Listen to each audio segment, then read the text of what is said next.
السلام علیکم ورحمۃ اللہ وبرکاتہ، نحمده ونصلی علی رسولہ الکریم، اما بعد فاعوذ باللہ من الشیطان الرجیم، بسم اللہ الرحمن الرحیم، رب اشرح لی صدری ویسر لی امری واحلل عقدۃ من لسانی یفقہوا قولی۔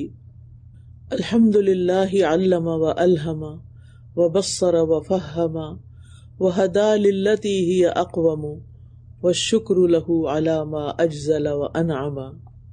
تمام قسم کی تعریف اللہ کے لیے ہے جس نے تعلیم دی اور الہام فرمایا، بصیرت دی اور فہم دیا، اور اس راستے کی طرف ہدایت دی جو سب سے زیادہ درست ہے، سب سے زیادہ سیدھا ہے، اور اللہ ہی کے لیے شکر ہے جو اس نے بہت بھاری عطیہ اور انعام عطا فرمایا۔ پچھلے ہفتے ہم نے پڑھا تھا کہ اللہ سبحانہ تعالیٰ نے بہترین کلام نازل کیا ہے، ایسی کتاب جس کا ہر جز دوسرے جز کی اور ہر مضمون دوسرے مضمون کی تصدیق اور تشریح کرتا ہے، مثانی ہے، اور اس کی آیات بار بار پڑھی اور دہرائی جاتی ہیں۔ جب ان آیات میں اللہ تعالیٰ کے جلال اور قہر کا یا اس کے عذاب کا ذکر ہوتا ہے تو خوف کی وجہ سے اللہ سے ڈرنے والوں کے رونگٹے کھڑے ہو جاتے ہیں، اور جب اس کی رحمت اور مغفرت کا ذکر آتا ہے تو ان کے دل امید کی بدولت نرم ہو کر اللہ کی یاد کی طرف جھک جاتے ہیں۔ یہی اللہ کی ہدایت ہے، وہ اس کے ذریعے جسے چاہتا ہے ہدایت دے دیتا ہے اور جسے چاہتا ہے گمراہ کر دیتا ہے، اور جسے وہ گمراہ کر دے اسے کوئی ہدایت دینے والا نہیں ہوتا۔ وقال عز وجل کتاب انزلناہ الیک مبارک لیدبروا آیاتہ ولیتذکر اولو الالباب۔ اور اللہ عز وجل کا فرمان ہے، یہ بہت بابرکت کتاب ہے جسے ہم نے آپ کی طرف اتارا ہے تاکہ وہ اس کی آیات میں غور و فکر کریں اور تاکہ عقل والے نصیحت حاصل کریں۔ کتاب انزلناہ الیک مبارک، کتاب سے مراد قرآن کریم ہے۔ انزلناہ، ہم نے نازل کیا اس کو۔ اللہ سبحانہ تعالیٰ اپنے لیے جمع کسی کا استعمال کر رہے ہیں جس کو کہتے ہیں کہ یہ وی رائلٹی کی ہے، یعنی نحنو یا نا جو ہے یہ اللہ تعالیٰ کا ایک شاہانہ انداز ہے۔ الیک، آپ کی طرف، یعنی اے رسول کریم صلی اللہ علیہ وسلم، ہم نے اپنی رحمت اور اپنی قدرت سے اسے آپ کی طرف نازل کیا ہے۔ مبارکن، یہ اس کتاب کی صفت ہے کہ یہ کثیر خیر اور برکت والی کتاب ہے۔ برکت کا معنی تو آپ کو آتا ہی ہوگا۔ برکت کا لغوی مطلب ہوتا ہے خیر کا ہمیشہ قائم رہنا اور بکثرت ہونا، الثبوت واللزوم، ثابت رہنا، قائم رہنا، اور اس کے ساتھ ساتھ اس کا بڑھتے جانا۔ تو قرآن مجید کو برکت والی کتاب کہنے کا مطلب یہ ہے کہ یہ انسان کے لیے انتہائی مفید کتاب ہے، اس کی زندگی کو درست کرنے کے لیے اسے بہترین ہدایات دیتی ہے، اور اس کی پیروی میں انسان کے لیے فائدہ ہی فائدہ ہے، کسی قسم کے نقصان کا کوئی خطرہ ہی نہیں ہے۔ تو قرآن مجید کی برکت کی کئی صورتیں ہیں۔ نمبر 1، اس کو پڑھنے کا ثواب ہوتا ہے۔ دنیا کی کس کتاب کے حروف پڑھنے سے آپ کو کوئی نیکیاں ملتی ہیں، جبکہ اس کتاب کے ایک ایک حرف پر آپ کو 10 نیکیاں ملتی جاتی ہیں، اور جتنا آپ زیادہ پڑھتے ہیں اتنی خیر و برکت بڑھتی چلی جاتی ہے۔ تو یہ بہت بڑی برکت ہے۔ دوسرا یہ ہے کہ اس کی تلاوت کے نتیجے میں جو اثرات مرتب ہوتے ہیں وہ بہت خاص ہوتے ہیں، یعنی تلاوت کے جو فائدے ہیں نیکیوں ملنے کے علاوہ، جو اس کے اثرات ہیں وہ 2 طرح کے ہوتے ہیں، ایک خاص اثرات اور ایک عام اثرات۔ خاص اثر سے مراد وہ اثر ہے جو انسان کو قرآن کی تلاوت کی وجہ سے حاصل ہوتا ہے، جیسے سینے کا کھل جانا، دل کا منور ہونا، اس کا اطمینان پا لینا۔ یعنی جو شخص بھی اس کو تدبر کے ساتھ پڑھتا ہے، غور و فکر کے ساتھ پڑھتا ہے، سمجھ کے پڑھتا ہے، تو ہر وہ شخص اس کا تجربہ کرتا ہے۔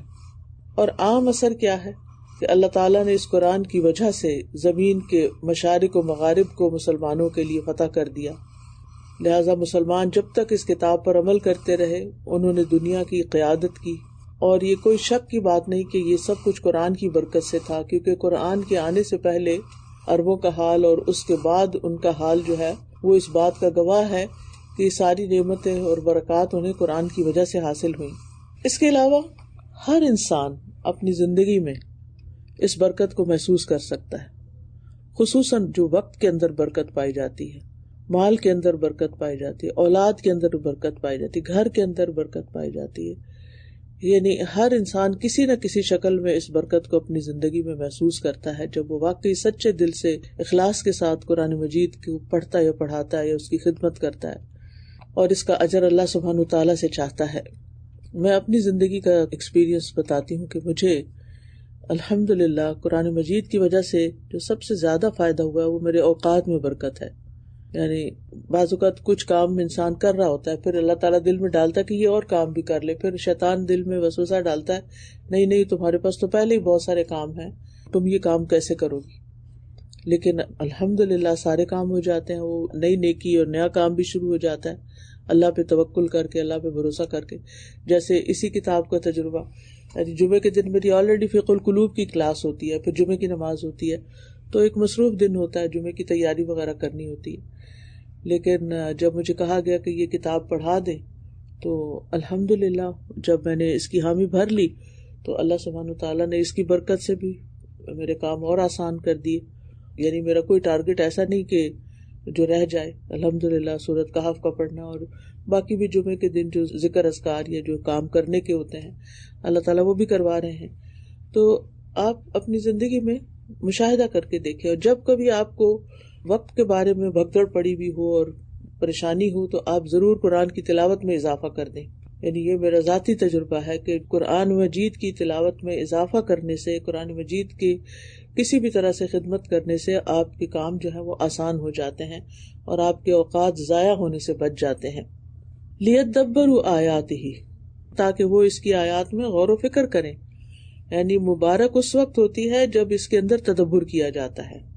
یعنی لیدبروا آیاتہ جو ہے یہ انزلناہ سے متعلق ہے، یعنی ہم نے اس قرآن کو اس لیے نازل کیا ہے تاکہ وہ لوگ جن پہ یہ آیا ہے، جن کو یہ نعمت مل گئی ہے، وہ اس کی آیات میں تدبر کریں۔ اور لیدبروا کا کلمہ اصل میں تھا لیتدبروا، لیکن تا کو دال میں مدغم کر دیا گیا ہے، یعنی ان کو آپس میں اکٹھا کر دیا گیا ہے، تو لیتدبروا ڈبل دال کے ساتھ لیدبروا بن گیا ہے۔ اور تدبر کا معنی ہے لفظ کو دل پر با تکرار لانا یہاں تک کہ معنی واضح ہو جائے۔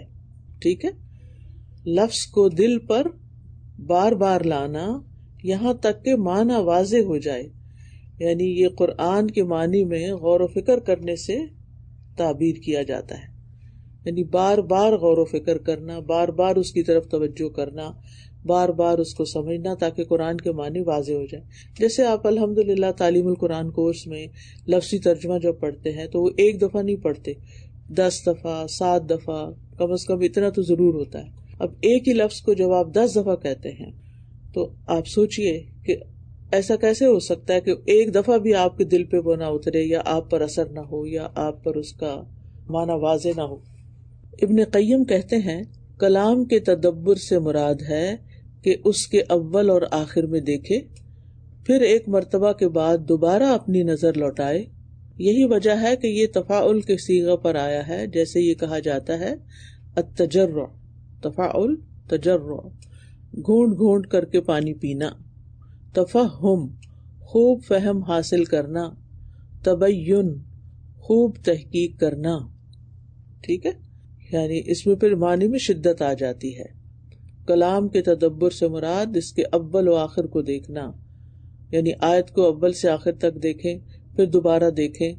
ٹھیک ہے، تو یہ آپ نے ایکسرسائز کرنی بھی ہے، یعنی جب آپ پڑھ رہے ہو تو بس صرف پڑھتے نہ جائیں بلکہ اس کو دہرا کر دیکھیں، جیسے تفسیر کی کلاس میں بھی ہوتا ہے۔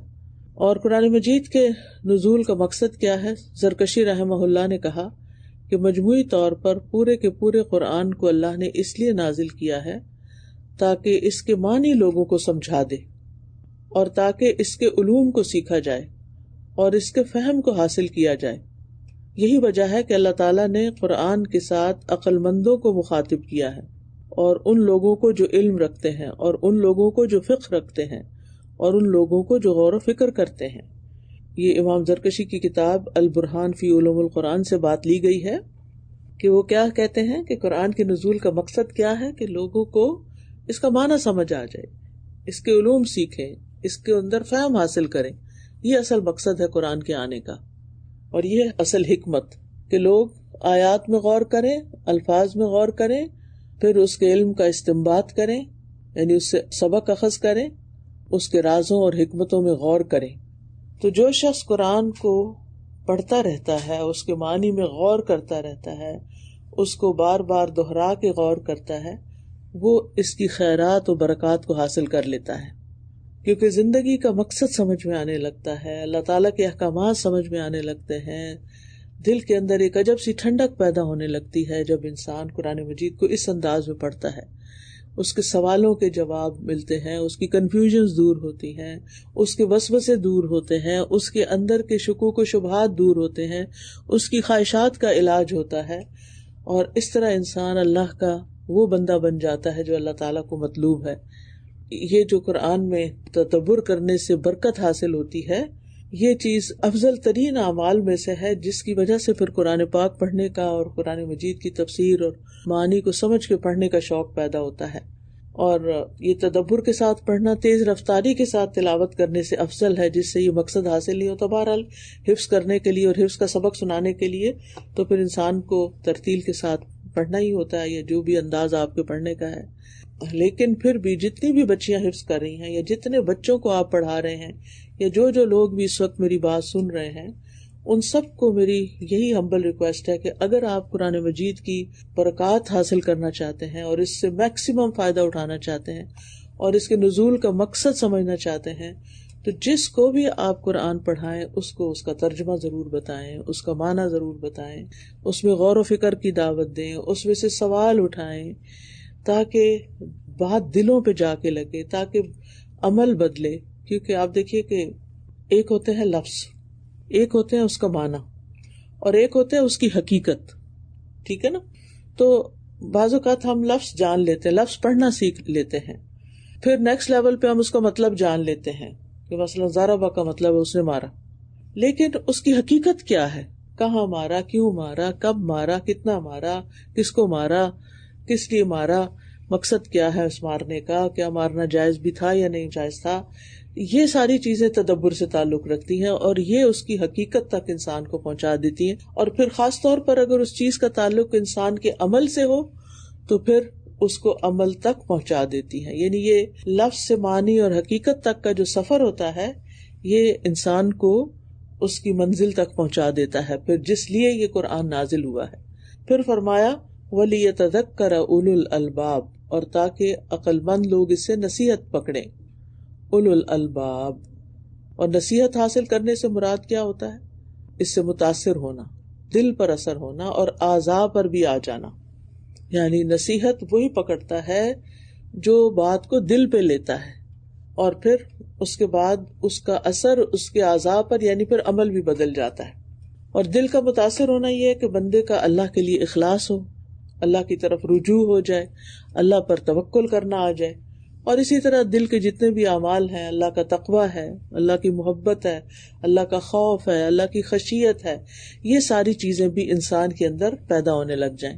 اور اعضاء کا متاثر ہونا یہ ہوتا ہے کہ ظاہری اعضاء کے ساتھ اللہ تعالیٰ کی اطاعت کے کام کو بجا لایا جائے، جیسے طہارت کا حصول ہے، یا نماز ہے، زکوٰۃ ہے، روزہ ہے. انسان کا پھر عمل میں وہ تمام احکامات آ جائیں جو وہ قرآن سے پڑھ رہا ہے.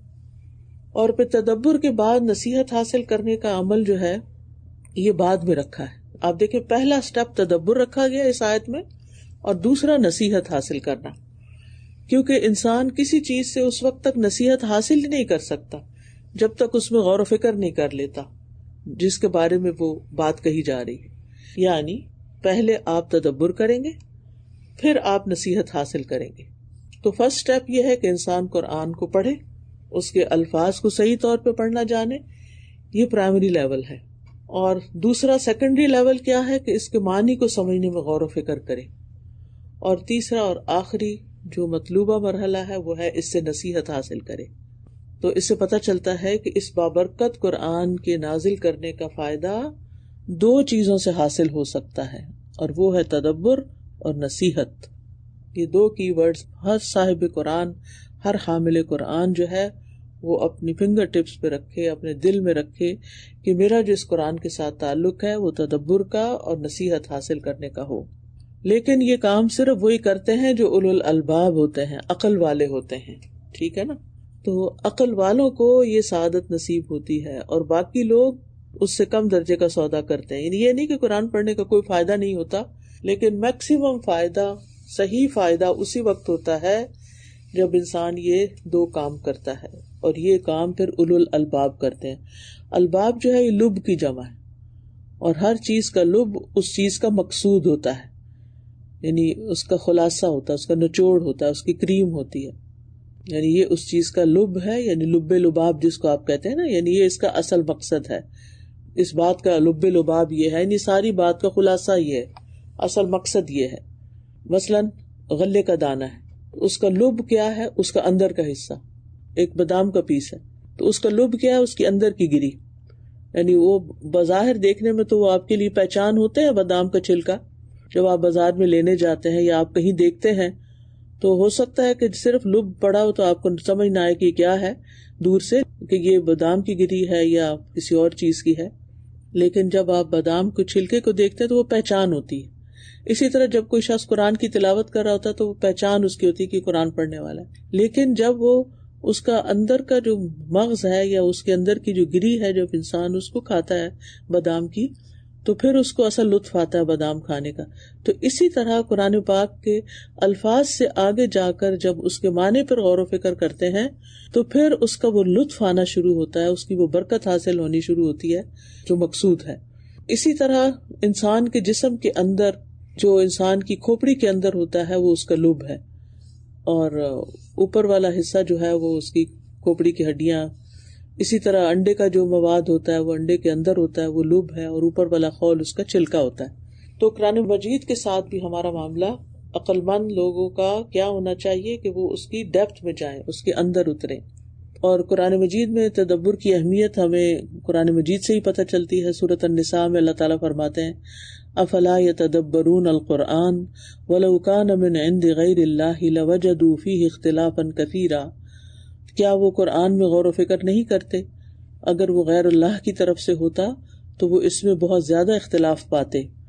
یعنی قرآن میں تدبر کا فائدہ کیا ہوتا ہے کہ انسان کا اس بات پر یقین اور ایمان بڑھتا جاتا ہے کہ یہ کتاب اللہ کی طرف سے ہے. اور تدبر نہ کرنے والوں کے لیے وعید بھی ہے. افلا يتدبرون القرآن ام علی قلوب اقفالها. کہ کیا وہ قرآن میں غور و فکر نہیں کرتے یا ان کے دلوں پہ قفل پڑے ہوئے ہیں؟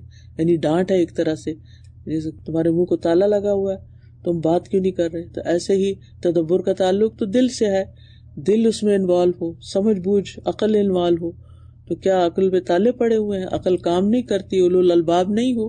امام ابن القیم رحمہ اللہ کہتے ہیں کہ دل کے لیے قرآن کی اس قرات سے بڑھ کر زیادہ اور کوئی مفید چیز نہیں. وہ قرات جس میں تدبر اور غور و فکر سے تلاوت کی جائے. دل کے لیے قرآن کی اس قرات سے بڑھ کر زیادہ کوئی اور مفید چیز نہیں کہ جس قرات میں غور و فکر اور تدبر کیا جائے. وہ کہتے ہیں چنانچہ یہ قرآن سلوک کے راستے پر چلنے والوں کی تمام منازل، عمل کرنے والوں کے تمام حالات اور اللہ کی معرفت رکھنے والوں کے تمام مقامات کا جامع ہے. یہی وہ قرآن ہے جو محبت، اللہ کی ملاقات کا شوق، اس کی پکڑ کا خوف اور اس کی رحمت کی امید کا موجب بنتا ہے.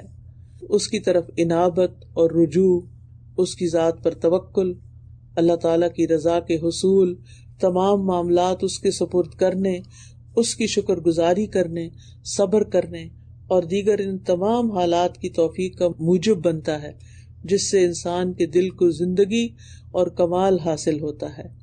اسی طرح یہ تمام ایسی قابل مذمت صفات اور عادات سے روکتا ہے جس سے دل کی خرابی اور اس کی تباہی جنم لیتی ہے. اگر لوگوں کو معلوم ہو جائے کہ قرآن کو تدبر کے ساتھ پڑھنے سے کیا کچھ حاصل ہوتا ہے، وہ سب کچھ چھوڑ کر قرآن کی قرات کرنا شروع کر دیں. یعنی اگر لوگوں کے اس کے فائدے پتہ چل جائے نا کہ قرآن میں تدبر سے کیا کچھ مل جاتا ہے انسان کو اس زندگی میں اور آگے، تو باقی کام چھوڑ دیں اور یہی کرنے بیٹھ جائیں.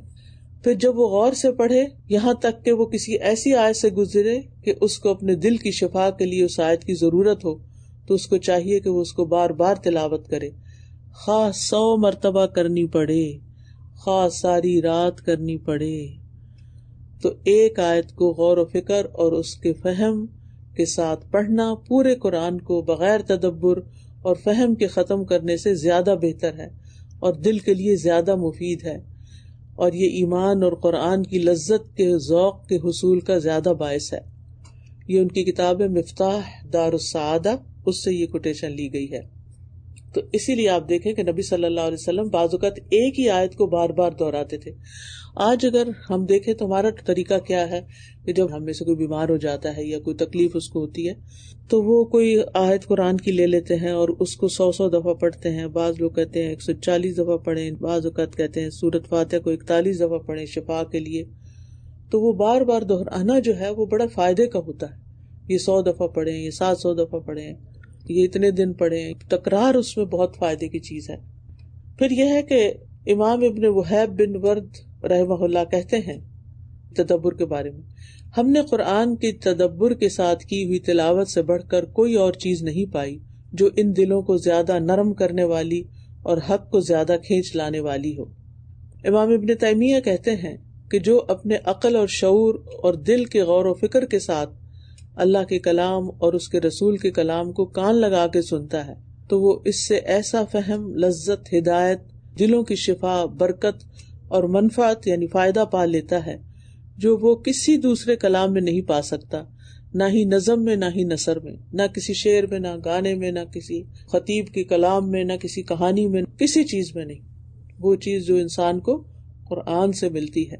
تو اس لیے ہم میں سے ہر عقل مند پر لازم ہے کہ وہ اس کام میں لگ جائے۔ تدبر میں مددگار بننے والے کچھ امور کا بھی ذکر کر دیتی ہوں کہ کس چیز سے تدبر میں آسانی ہوتی ہے۔ تدبر میں مددگار بننے والے 5 امور ہیں، یعنی کچھ ایسی چیزیں ہیں جو تدبر اور غور و فکر کے ساتھ قرآن پڑھنے میں معاون ثابت ہوتی ہیں۔ نمبر 1، قرات کرتے وقت زبان، عقل اور اعضاء ایک پیج پر ہوں، مشترک ہوں۔ امام غزالی رحمہ اللہ کہتے ہیں کہ قرآن کی کما حقہ تلاوت سے مراد ہے کہ اس کی قرات میں زبان، عقل، دل اور اعضاء شریک ہو جائیں، یعنی سارے کے سارے انوالو ہوں، صرف زبان نہ پڑھ رہی ہو، صرف دماغ سے نہ سوچ رہے ہوں، دل پر بھی اثر ہو رہا ہو اور باقی اعضاء بھی ان کے رونگٹے کھڑے ہو جائیں۔ بس زبان ترتیل سے قرآن کی تلاوت کرتی ہے، عقل اس سے فہم حاصل کرتی ہے، دل نصیحت پکڑتا ہے اور اعضاء اور جوارح میں عاجزی اور نرمی پیدا ہوتی ہے۔ اللہ تعالیٰ کا فرمان ہے، کتاب انزلناہ الیک مبارک لیدبروا آیاتہ ولیتذکر اولو الالباب، یہ بہت بابرکت کتاب ہے جسے ہم نے آپ کی طرف اتارا ہے تاکہ لوگ اس کی آیات میں غور و فکر کریں اور تاکہ عقل والے نصیحت حاصل کریں۔ دوسری بات، تنہائی میں تلاوت کرنا اور مشغول کرنے والی چیزوں سے دور ہونا، موبائل بند، دروازہ بند، اور اگر رات کا اندھیرا ہو تو اور بھی اچھا، یعنی رات ہو، اندھیرے میں تو پڑھ نہیں سکیں گے دیکھ کے۔ تو دوسری چیز کیا ہے؟ تنہائی میں تلاوت کرنا اور مشغول کرنے والی چیزوں کو کاٹ دینا، یعنی مصروفیات سے فارغ ہو کے پڑھنا۔ تو غور و فکر سے تلاوت کرنے میں اس بات کی ضرورت ہوتی ہے کہ انسان تنہائی میں ہو اور نفس پوری طرح مجتمع ہو اور عقل اس پر پوری طرح توجہ دے۔ بس قرآن عزیز ہے، غالب ہے، یہ قرآن اپنا باز بھی آپ کو نہیں دے گا جب تک آپ اس کو پورا جسم نہ دیں گے، پوری طرح توجہ نہیں کریں گے، اپنے ہاتھ، اپنے اعضاء، اپنے کان، اپنی آنکھیں، اپنا سب کچھ اس کی طرف لگا دیں گے۔ اور اگر تنہائی کا موقع نہ ہو تو پھر کلاس میں حاضر ہو کر پڑھنا سیکنڈ لیول پر اس کام کے لیے فائدہ دیتا ہے۔ بہرحال جو بھی شخص قرآن کی خیرات و برکات کو حاصل کرنا چاہتا ہے، قرآن اس سے کہتا ہے کہ اپنے دل کو میرے سوا باقی تمام چیزوں سے خالی کر دو، پھر میں اس میں بسیرا کروں گا۔ اور سب سے بہترین تلاوت کا وقت رات کا درمیانہ حصہ ہوتا ہے جب مکمل سناٹا ہوتا ہے، آوازیں تھمی ہوئی ہوتی ہیں، گھر والے بھی سو رہے ہوتے ہیں، جیسے سورۃ السجدہ میں آتا ہے نا، تتجافا جنوبہم عن المضاجع یدعون ربہم خوفا وطمعا ومما رزقناہم ینفقون، ان کے پہلو بستروں سے الگ رہتے ہیں، وہ اپنے رب کو خوف اور امید سے پکارتے ہیں اور جو رزق ہم نے انہیں دیا ہے اس میں سے وہ خرچ کرتے ہیں۔ تو رات کو آوازیں تھم جاتی ہیں، یعنی دل کے بند دروازے کھل جاتے ہیں، آنکھوں کے پردے چھٹ جاتے ہیں، انسان بصیرت کی نگاہ سے دیکھنے لگتا ہے، زبان سے نہیں دل سے پڑھ رہا ہوتا ہے، کان سے نہیں اپنی روح سے قرآن سنتا ہے۔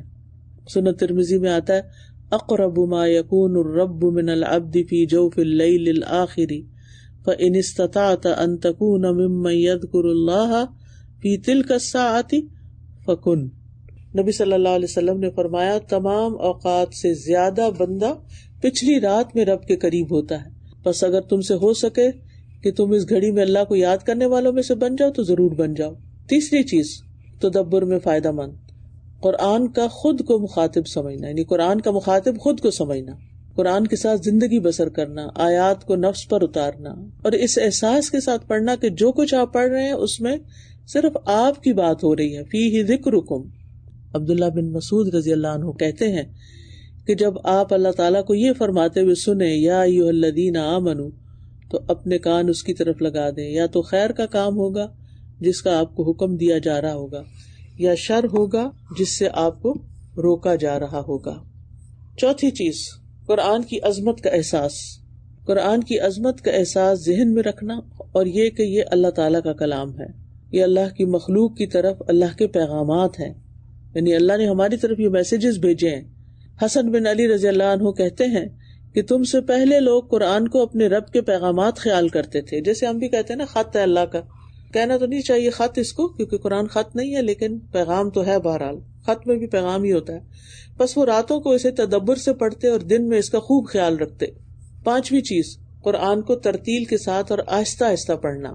وَقُرْآنًا فَرَقْنَاهُ لِتَقْرَأَهُ عَلَى النَّاسِ عَلَى مُكْثٍ وَنَزَّلْنَاهُ تَنزِيلًا، یہ سورۃ الاسراء کی آیت ہے۔ اور عظیم قرآن ہم نے اس کو جدا جدا کر کے نازل کیا ہے تاکہ تو اسے لوگوں پر ٹھہر ٹھہر کر پڑھے، اور ہم نے اسے نازل کیا ہے تھوڑا تھوڑا نازل کرنا، یعنی آہستگی کے ساتھ اور ٹھہر ٹھہر کر پڑھے تاکہ اس کے معنی میں تدبر اور غور و فکر کر سکیں اور اس کے علوم کو سمجھ سکیں۔ اور نبی صلی اللہ علیہ وسلم کا یہی طریقہ تھا، جہاں تک تیز رفتاری اور جلدی پڑھنا ہے تو اس سے تدبر تو بالکل ہی ختم ہو جاتا ہے۔ حذیفہ رضی اللہ عنہ کہتے ہیں کہ ایک رات میں نے نبی صلی اللہ علیہ وسلم کے ساتھ نماز پڑھی، یہ صحیح مسلم کی روایت ہے۔ آپ نے سورۃ بقرہ کا آغاز فرمایا، میں نے دل میں کہا آپ 100 آیات پڑھ کے رکوع کر لیں گے، مگر آپ آگے بڑھ گئے۔ میں نے کہا آپ پوری رکعت میں پڑھ لیں گے، آپ آگے بڑھتے گئے۔ میں نے سوچا اسے پڑھ کے رکوع کریں گے، آپ نے سورۃ نساء شروع کر دی، آپ نے وہ پوری پڑھی، پھر آل عمران شروع کر دی، اس کو پورا پڑھا۔ آپ ٹھہر ٹھہر کر قرات فرماتے رہے۔ جب ایسی آیت سے گزرتے جس میں تسبیح ہے تو سبحان اللہ کہتے، جب سوال کرنے والی آیت سے گزرتے یعنی پڑھتے تو سوال کرتے، اور جب پناہ مانگنے والی آیت سے گزرتے تو اللہ سے پناہ مانگتے۔ ایک شخص نے ابن عباس سے کہا کہ میں پورا قرآن ایک رات میں ایک مرتبہ یا 2 بار پڑھ لیتا ہوں، تو ابن عباس نے کہا میں یہ بات زیادہ پسند کرتا ہوں کہ میں ایک ہی سورت پڑھوں، یہ کام اس سے زیادہ عزیز ہے جو تم کرتے ہو۔ اگر تمہیں ایسا کرنا ہو تو ایسی قرات کرو جو تمہارے کان سن سکے اور تمہارا دل اس کو یاد رکھ سکے۔ چھٹی چیز دہرا کر پڑھنا، ریپیٹ کرنا، یعنی آیات کو کئی مرتبہ تکرار کے ساتھ پڑھنا نفس کو جھنجھوڑتا ہے، دل کو متحرک کر دیتا ہے، آنسو جاری کر دیتا ہے، معنی کو پختہ کر دیتا ہے، اور سکینت اور اطمینان کو کھینچ لاتا ہے۔ یہاں یہ بات بھی یاد رکھیے کہ قرآن میں تدبر نہ کرنے والوں کی مذمت بھی کی گئی ہے۔ اللہ تعالیٰ فرماتے ہیں وقال الرسول یا رب ان قوم اتخذوا هذا القرآن مہجورا، سورۃ فرقان کی آیت نمبر 30 ہے، اور رسول کہے گا اے میرے رب بے شک میری قوم نے اس قرآن کو چھوڑ رکھا تھا۔ ابن کثیر رحمہ اللہ کہتے ہیں کہ قرآن میں غور و فکر کو ترک کر دینا اور فہم کو ترک کر دینا یہ قرآن کو چھوڑ دینے کے معنی میں ہے۔ اور خوارج کی حالت بیان کرتے ہوئے نبی صلی اللہ علیہ وسلم کا فرمان ہے القرآن لا یجاوز حلوقہم او حناجرہم، قرآن ان کے حلق یا گلے سے نیچے نہیں اترے گا، یعنی دل میں نہیں اثر کرے گا۔ تو اللہ تعالیٰ ہمیں اس سے محفوظ رکھے۔ امام نووی کہتے ہیں کہ اس سے مراد ہے کہ قرآن سے ان کا صرف اتنا حصہ ہوگا کہ وہ اس کو صرف زبان سے گزار دیں گے، اور یہ ان کے حلق سے نیچے نہیں اترے گا تاکہ دلوں تک پہنچے۔ تو یاد رکھیے کہ قرآن کو صرف زبان سے پڑھنا مطلوب نہیں ہے، بلکہ اصل مقصود و مطلوب ہے اس کو سمجھ کے پڑھنا، تدبر کے ساتھ پڑھنا، تاکہ وہ دل میں واقع ہو جائے۔ اور قرآن کو فہم اور تدبر کے ساتھ پڑھنا ہی دراصل عمل کی طرف لے جاتا ہے جس مقصد کے لیے قرآن آیا ہے۔ تو آج کی ساری بات کا خلاصہ کیا ہے پھر؟ قرآن مجید کس لیے آیا ہے؟ تدبر کے لیے۔ اور تدبر کس لیے؟ نصیحت کے لیے، اور نصیحت حاصل کرنے والے ہی اصل میں عقل مند ہیں. تو ٹیک ہوم میسج یہی ہے کہ اپنی تلاوت کو بہتر کرنا ہے. اگر سارا سبق یا سارا جو دن کا ہم نے پڑھنا ہوتا ہے وہ سارا اس طرح نہ بھی پڑھ سکیں تو یہ لازم کر لیں کہ کچھ حصہ ضرور دہرائیں. اور حفظ کرنے والوں کے لیے تو بہت اچھا ہے کہ وہ بار بار تکرار کرتے ہیں، اور اگر معنی سمجھ کے تکرار کریں تو دل پہ کتنا اثر ہو، کتنے بڑے درجات پائیں. تو اللہ تعالیٰ سے دعا ہے کہ اللہ تعالیٰ ہمیں اس کی توفیق عطا فرمائے. میرے دل میں یہ خواہش ہے کہ میں حفظ کروں. میں جب آگے پڑھ رہی ہوتی ہوں اور ویسے ریویژن بھی کرتی ہوں ہفتے میں، تو میں پیچھے کا بھول جاتی ہوں استاذہ جی. جیسے میرا ابھی 13واں پارہ چل رہا ہے سورہ ابراہیم، لیکن میں جتنا بھی پڑھتی ہوں پھر بعد میں بھول جاتی. اتنا یعنی کہ میں رات میں بھی جاگ کر جو آپ نے کہا نا، بہت اچھا کہا ہے. یہ چیز مجھے بہت میرے دل پہ ہی اتری ہے استاذہ جی. آپ جب پڑھتی ہیں نا، پڑھتے پڑھتے جو قرآن پڑھنے کے بعد دعا بھی قبول ہوتی ہے، تو ساتھ ہی اللہ تعالیٰ سے یہ دعا کریں کہ اللہ تعالیٰ یہ مجھے کبھی نہ بھولے. سنقرئک فلا تنسا، سنقرئک فلا تنسا. تو اللہ تعالیٰ پڑھواتا ہے اور اللہ تعالیٰ ہی یاد رکھواتا ہے. تو اللہ تعالیٰ سے دعا بھی کریں. دوسرا یہ کہ اگر ممکن ہو تو کچھ بادام وغیرہ یا اپنی غذا کے بارے میں دیکھیں کہ میں تو کہیں کوئی کمی نہیں ہے، یا یہ کہ کوئی آپ جنک فوڈ تو نہیں کھاتی، کیونکہ غذا کا حافظے سے بہت بڑا تعلق ہے. کوئی ایسی کیمیکلز والی چیزیں، کوئی چپس اور کوئی بسکٹ اور یہ چیزیں تو نہیں ہے آپ کی زندگی میں. ان چیزوں کو بھی نکالنا ہوگا. پھر اس کے علاوہ یہ بھی دیکھیں کہ کہیں کوئی ایسا گناہ تو نہیں، کوئی ایسی کوتاہی تو نہیں، کوئی ایسی چیز تو نہیں کہ جو قرآن کی برکت سے محروم کر رہی ہے. تو ان سب چیزوں پر انشاءاللہ آگے آپ دیکھیں گے حامل القرآن اسی کتاب کے اندر آپ کو فائدے کی چیزیں مل جائیں گی انشاءاللہ. استاذہ جی بہت اہم بات آپ سے کرنی تھی. میں یہاں تجوید پڑھا رہی ہوں، لیول 3 کر بھی رہی ہوں، لیول 2 تجوید لیول 2 کر چکی ہوں. تو جس برانچ میں پڑھا رہی ہوں تو آج مجھے اتنی خوشی ہوئی کہ آپ نے تدبر کے حوالے سے اور یہ جو قرآن میں ان کی جو وہ ہے کہ بار بار ان کی دہرائی کر لی جائے اور اس پہ تجوید پہ فوکس ہو کہ غلط ہم لوگ نہ پڑھ سکیں. تو مجھے وہاں پہ بار بار بتایا جا رہا ہے آپ کا حوالہ دے کے کہ استاذ جی نے ہمیں کہا ہے کہ آپ نا ان چیزوں پہ وہ نہ کرے، کیونکہ یہاں لہن جلی 99% ہو رہی ہیں. تو انہوں نے کہا کہ استاذ جی نے منع کیا ہے کہ آپ تدبر اس کے اس پہ جو تجوید کی جو درستگی ہے تجوید پہ وہ نہ کریں تاکہ لوگ بھاگ نہ جائیں. تو میں نے تو الحمدللہ بھاگنے والے ہیں نہیں، لیکن اگر ہم لوگ اس کو اگنور کرتے جائیں گے اور وہ غلطیاں کرتے جائیں گے تو وہ تو یہی غلطی پکی ہو جائیں گی. تو اگر میں اصلاح نہ کروں گی تو پھر کیسے وہ سیکھ سکتے ہیں؟ تو آپ مجھے اگر بتا دیں گے کہ کیا کرنا چاہیے مجھے. جی آپ دیکھیے کہ ایک ہوتا ہے کورس یعنی تجوید کورس ہے، تو اس میں تو فل فوکس تجوید پر ہی ہوگا اور کچھ فوکس تدبر پر بھی ہوگا. لیکن ایک کورس ہے جو لفظوں کے معنی جاننے کا ہے یا تفسیر کا ہے، تو اس میں اس پہ زیادہ فوکس ہوگا، تجوید پہ کم ہوگا. ٹھیک ہے، پھر جب وہ چیز کر لیں گے، کیونکہ بیک وقت ہر چیز کرنا بہت مشکل ہو جاتا ہے، تو جب وہ چیز کر لیں گے، اب مجھے نہیں پتا کہ اسٹوڈینٹس تجوید پڑھنے آئے ہیں یا کیا پڑھنے آئے ہیں، تو جو اس کا پرائمری سبب ہو پہلے اس پہ فوکس کرنا چاہیے، دوسری چیز ساتھ ساتھ چلنی چاہیے تاکہ اسٹوڈینٹس اس چیز میں مہارت حاصل کریں. سب کچھ بیک وقت نہیں ہوتا. جی السلام علیکم ورحمۃ اللہ وبرکاتہ. استاذہ جی اللہ تعالیٰ آپ کو اپنی رحمتوں میں رکھے. مجھے ایک کوشچن کرنا تھا اور اکثر ہم اس میں کنفیوز ہوتی ہوں. جس طرح کہ آپ نے بھی فرمایا کہ جس طرح سے کچھ آیات ہیں ان کو ہم ریپیٹیڈلی پڑھ سکتے ہیں یا کچھ صورتیں ہیں ان کو بھی ہم پڑھ سکتے ہیں، تو اس میں کنفیوز کر جاتی ہوں کہ کیا ہمیں صرف وہی چیزیں وہی اذکار نہیں کرنے چاہیے جو کہ سنت سے ہمیں ملتے ہیں؟ جی وہ تو کرنے ہی چاہیے، جی وہ تو کرنے ہی چاہیے، لیکن بعض اوقات اس طرح کچھ آیتوں کی تکرار سے بھی خاص فائدے حاصل ہوتے ہیں، وہ منع نہیں ہے. جی میں یہ پوچھنا چاہ رہی تھی، ابھی آپ نے بتایا نا کہ جس طرح ہم لوگ سنتے ہیں کہ نبی کریم صلی اللہ علیہ وسلم جہاں پہ جو چیز آتی تھی لائک جنت آئے تو وہاں پہ جنت مانگتے تھے جی، اور جہنم آئے تو جہنم سے پناہ مانگنا، تسبیح کرنا. تو میرا سوال یہ تھا کہ کیا ہم وہیں رکیں گے یا اس آیت کو مکمل کریں گے؟ کیونکہ بہت جگہوں پہ یہ چیز ہوتی ہے نا، بار بار جی آیت مکمل کریں گے. جیسے سجدہ آیت مکمل ہونے پہ کرتے ہیں نا، بعض اوقات ایک آیت آگے تک بھی چلے جاتے ہیں، تو جہاں مکمل ہوگا وہاں پر آپ کریں گے. ٹھیک ہے.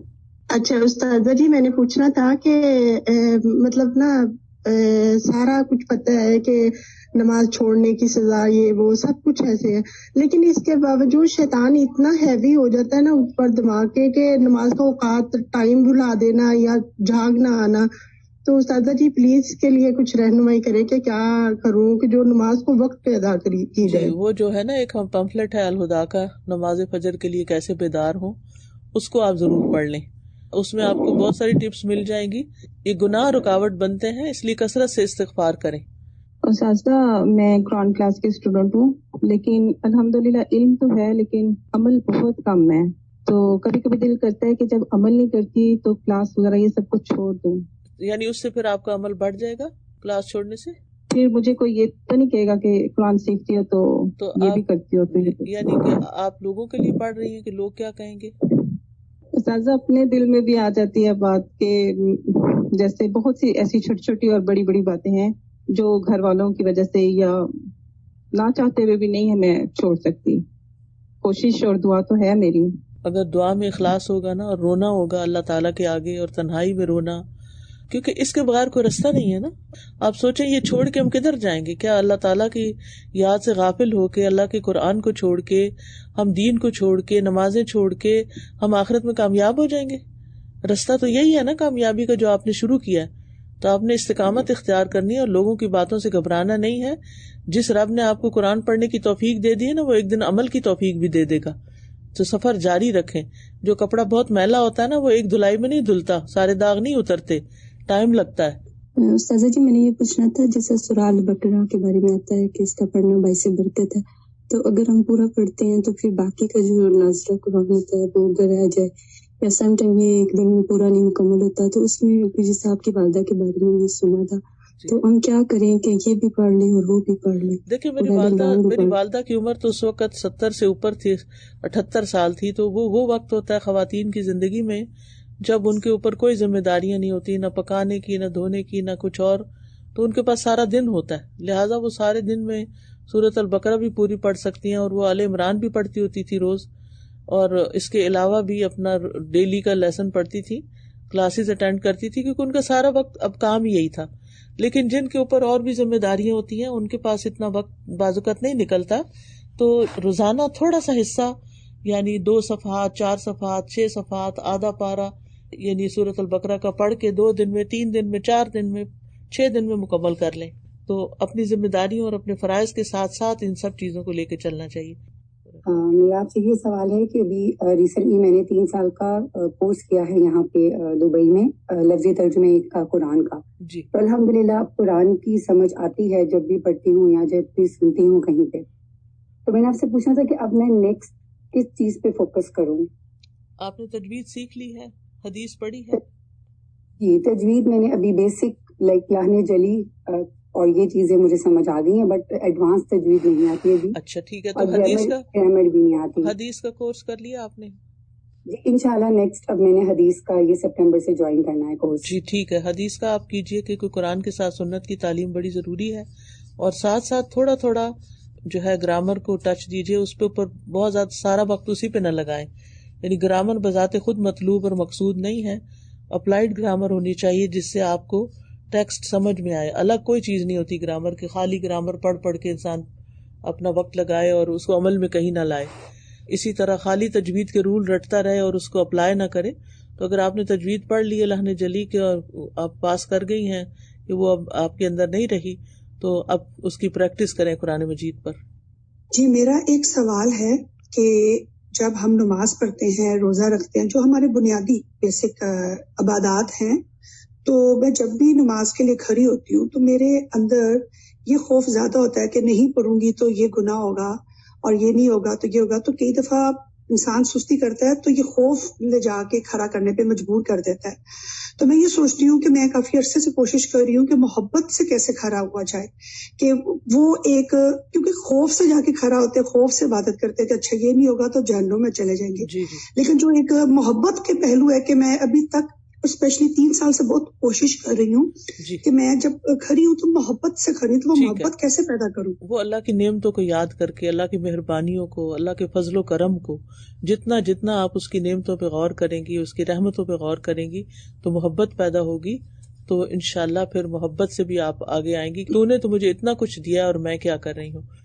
میں بس یہی پوچھنا چاہی تھی، جیسے کسی ایک اور بہن نے کہا تھا، میرے ساتھ بھی یہی ہوتا ہے کہ میں بہت یعنی جو باتیں آپ بتاتی ہیں میں عمل کرتی ہوں، لیکن پھر یہی سننے کو ملتا ہے کہ کیونکہ غلطی تو ہو جاتی ہے، کبھی کبھی وہی ہوتا ہے کہ غصہ کسی بات پہ آ گیا یا کوئی بھی بات، مطلب اور یہی سننے کو ملتا ہے کہ یہ قرآن پڑھتی ہے، اتنا یہ سب کرتی رہتی ہے، لیکن جی بھی میں عمل تو سمجھ ویسے گئی. ہیں تمہارے. جی اس سے آپ کی نیت خالص ہوتی ہے کہ آپ اللہ کے لیے کر رہے ہیں یا لوگوں کے لیے کر رہے ہیں. تو آپ کہیں میں تو اللہ کے لیے کر رہی ہوں اور اللہ سے ہی توفیق مانگتی ہوں کہ میری غلطیاں دور ہو جائیں.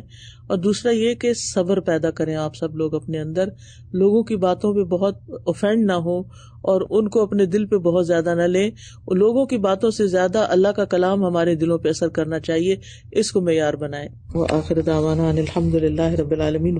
سبحانک اللہم وبحمدک، اشہد ان لا الہ الا انت، استغفرک واتوب الیک. السلام علیکم ورحمۃ اللہ وبرکاتہ.